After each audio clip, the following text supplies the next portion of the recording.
Bismillahirrahmanirrahim. Assalamualaikum warahmatullahi wabarakatuh. Alhamdulillahirabbil alamin wassalatu wassalamu ala asyrafil anbiya'i wal mursalin sayyidina wa habibina wa syafi'ina wa maulana Muhammadin wa ala alihi wa ashabihi wa qarabatihi ajma'in. Amma ba'd. Qala Allah Ta'ala fi kitabihil karim wa huwa asdaqul qailin a'udzu billahi minasy syaithanir rajim. Bismillahirrahmanirrahim. Syahrul Ramadan alladzi unzila fihi al-Qur'an hudan lin-nasi wa bayyinatin minal huda wal furqan. Shadaqallahul azim. Hadirin jamaah salat tarawih yang dimuliakan Allah Subhanahu wa taala, khusus PDKM dan para pengurus serta para asatidz, para hujat. Alhamdulillah malam ini kita bisa hadir kembali untuk melaksanakan sholat tarawih di malam yang ke-17. Mudah-mudahan Allah memberikan kepada kita untuk selalu membimbing kita istiqomah beribadah kepadanya, meningkatkan amal ibadah kita di bulan suci Ramadan, dan Allah melipatkan amal ibadah kita serta menerima segala ibadah yang kita lakukan yang didasari dengan ikhlas hanya kepada Allah Subhanahu wa taala. Salawat terkirim salam dan mudahan Allah curahkan kepada baginda junjungan Nabi besar Muhammad sallallahu alaihi wasallam. Hadirin jamaah yang dimuliakan Allah Subhanahu wa taala, malam ini banyak dari kaum muslimin terutama di Indonesia memperingati malam nuzulul Quran, malam diturunkannya Al-Quran. Para ulama berbeda pendapat terkait dengan malam 17 sebagai nuzul Quran, tetapi sebagian besar sepakat bahwa 17 itu sebagai malam turunnya Al-Quran. Al-Quran itu diturunkan mulai dari Lauh Mahfuz ke Baitul Izzah. Sepakat para ulama bahwa ketika turun ke Baitul Izzah itu 17 Ramadan. Sehingga kemudian diidentifikasi bahwa 17 itu ketika di Baitul Izzah turunnya secara sekaligus. Tapi ketika turun diberikan kepada Nabi besar Muhammad SAW itu tidak sekaligus, tetapi berangsur-angsur selama kurun waktu 23 tahun. 10 tahun di kota Mekah dan 13 tahun di kota Madinah. Turunnya berangsur-angsur, tidak sekaligus. Kenapa? Karena Quran ketika turun berangsur-angsur itu berkaitan dengan kondisi dan situasi serta kebutuhan yang diinginkan oleh Kanjeng Nabi Muhammad sallallahu alaihi wasallam. Makanya kemudian sebagian besar ayat Quran juga, sebagian ayat Quran itu turun berkaitan dengan asbabul nuzul tertentu. Sebab turunnya Al-Quran itu seperti apa? Maka dalam konteks ilmu ulumul Quran ada yang namanya kajian asbabun nuzul Al-Quran. Dalam proses turunnya Al-Quran itu beragam, kondisinya pun beragam. Dan ketika Nabi Muhammad SAW itu menerima wahyu yang pertama, itu kondisi yang begitu dialami Nabi yang sangat-sangat besar peristiwanya.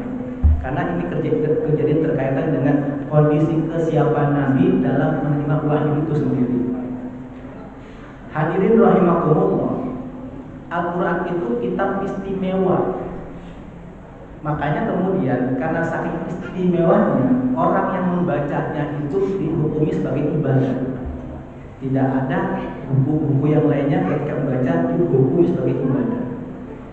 Karena itu Al-Quran tetap terjaga karena begitu banyak jutaan umat Islam yang berlomba-lomba untuk juga membaca bahkan menghafalkan Al-Quran. Banyak orang tertarik dengan kandungan dan isi Al-Quran. Makanya Al-Quran sampai sekarang tetap terjaga dan bahkan kemudian Al-Quran mulai terbukti dari waktu ke waktu tentang kebenarannya.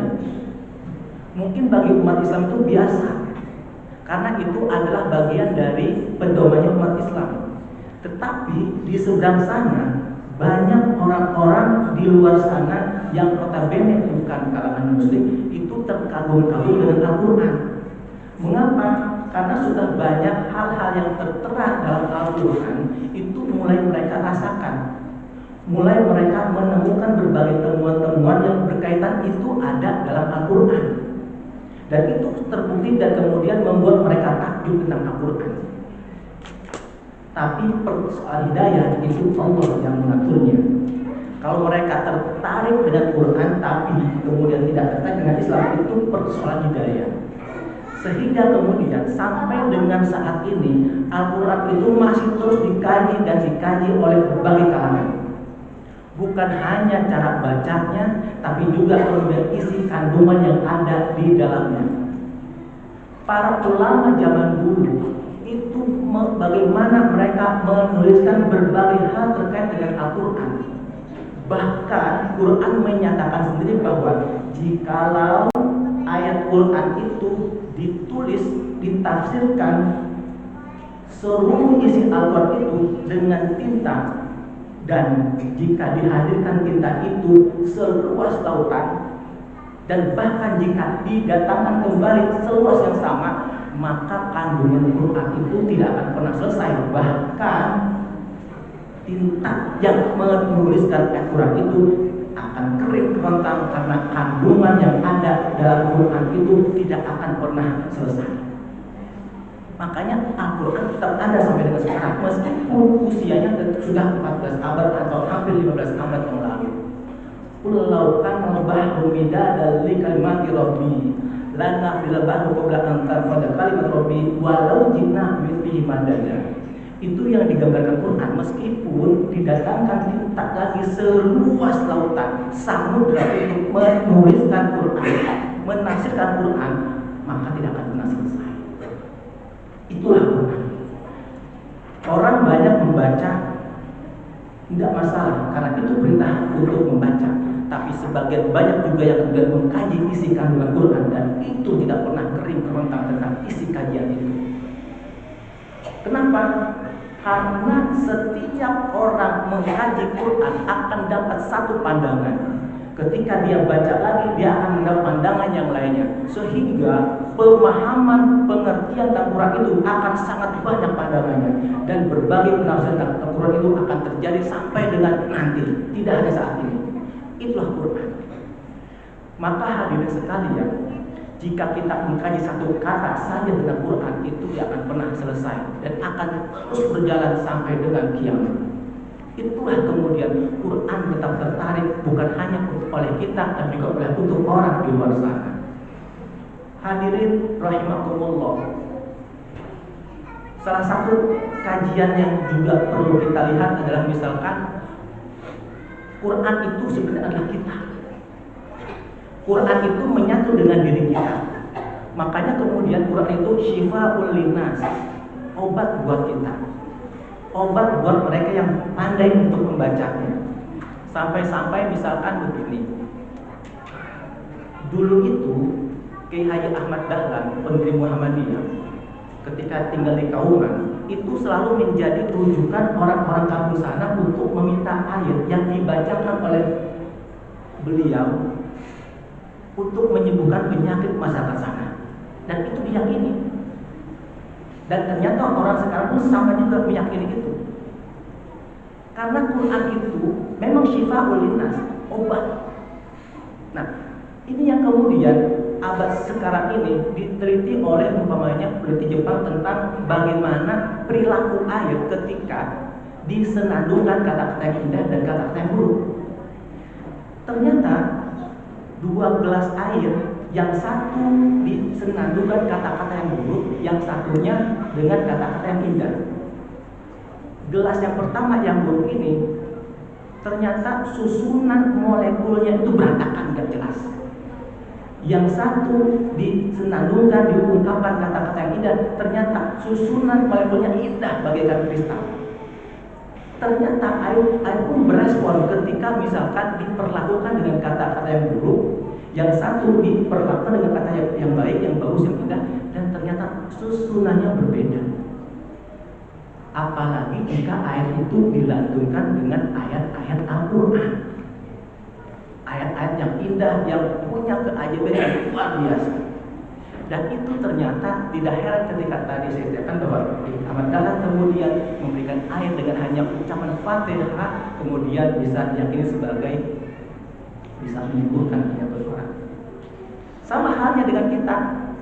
Kalau misalkan Bapak, Ibu umpamanya diucapkan kata-kata yang kasar, yang kotor, yang menjelek-jelekan, responnya apa? Pasti emosi. Tapi ketika dibilang kata-kata yang baik, baik hati, ganteng, cantik, dan seterusnya, responnya apa? Bahagia. Itu contoh. Sesungguhnya air pun berespon seperti itu. Dan kita ini kan sesungguhnya terdiri dari 2/3 itu air. Itu logis sekali.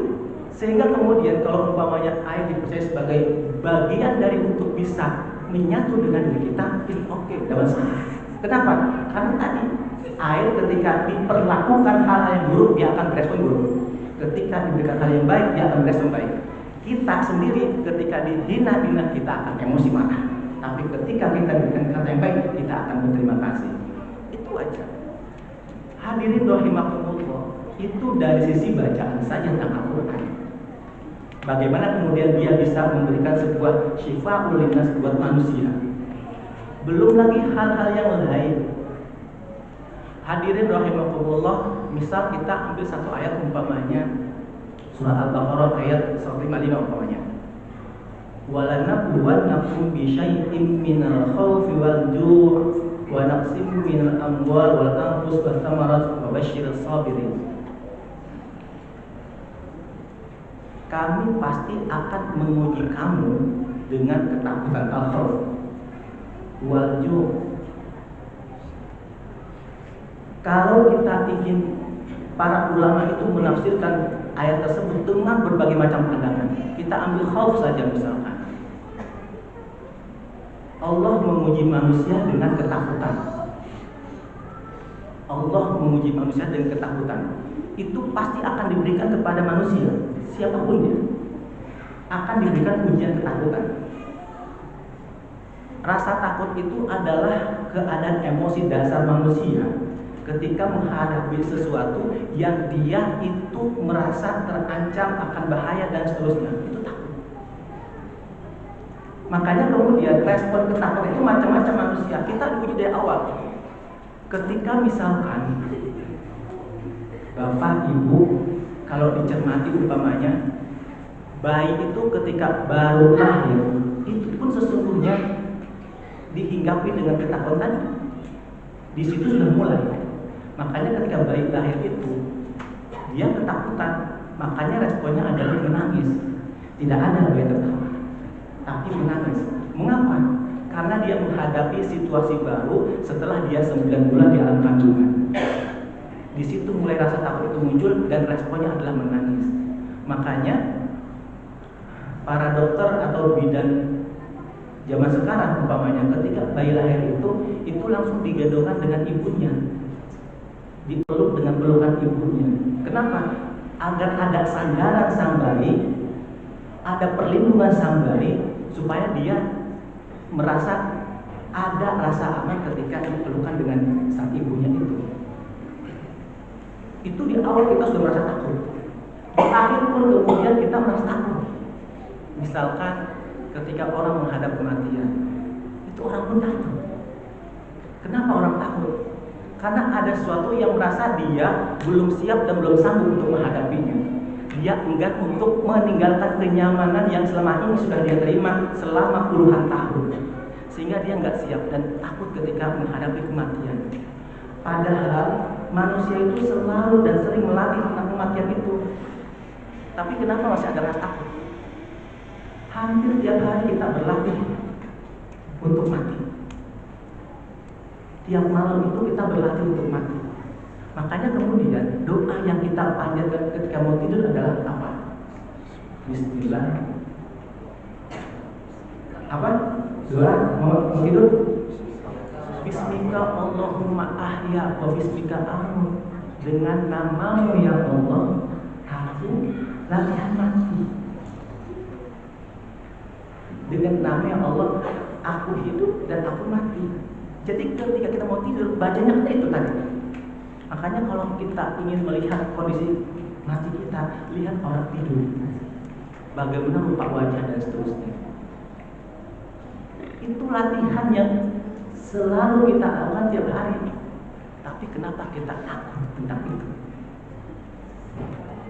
Bangun tidur sama, sadar ke kematian. Alhamdulillahilladzi ahyana ba'dama amatana wa ilaihin nusyur. Segala puji Allah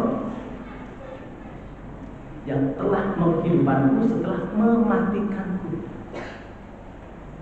Kita sudah latihan tiap hari. Tapi banyak dari kita bahwa tidak merasakan bahwa itu adalah kematian kecil kita. Tetapi kita tidak mengambil ibrah dari itu bahwa sesungguhnya kematian itu pasti akan datang dan kita sudah dilatih. Ketika sudah dilatih, sesungguhnya sudah biasa. Tetapi kemudian kebanyakan dari manusia itu takut akan kematian. Kenapa?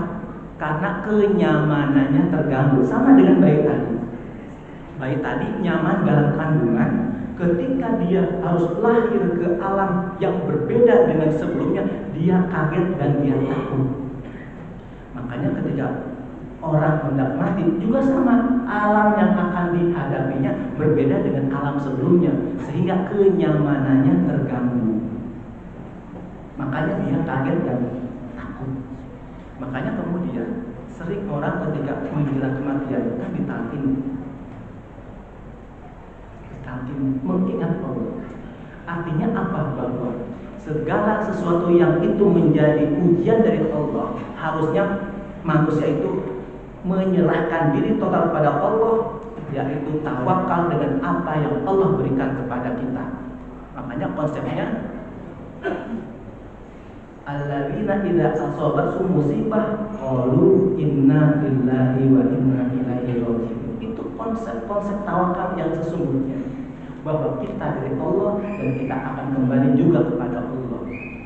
Di situ tawakal yang sesungguhnya.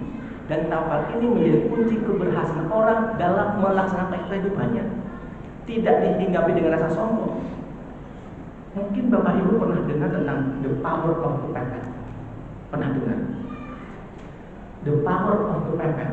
Sesungguhnya bukan kepepetnya yang the power, tetapi adalah pengambilan keputusan kita saat dalam posisi kepepet. Pengambilan keputusan kita saat dalam posisi kepepet. Ada orang yang ketika kepepet langsung kemudian dia bisa bangkit kembali. Tapi banyak orang yang kepepet dia langsung down. Di situ bukan kepepetnya, tapi pengambilan keputusan yang terbaik yang kemudian dia bisa bangkit dari keadaan tertekannya. Contoh misalkan ada orang terjerat hutang dan diancam, bahkan sampai pada bunuh. Ketika dia kepepet, kalau dia salah ambil keputusan, boleh jadi dia akan lari dari kenyataan dengan cara bunuh diri. Itu kepepet, tapi salah ambil jalan salah dengan cara bunuh diri. Tapi ada orang posisi itu, dia pasrah dan tawakal kepada Allah. Dia menyerahkan diri pada Allah atas situasi yang menekan dirinya. Dan kemudian di saat dia kepepet dan dia menyerahkan diri pada Allah, di situ kemudian ada jalan keluar yang Allah berikan kepadanya.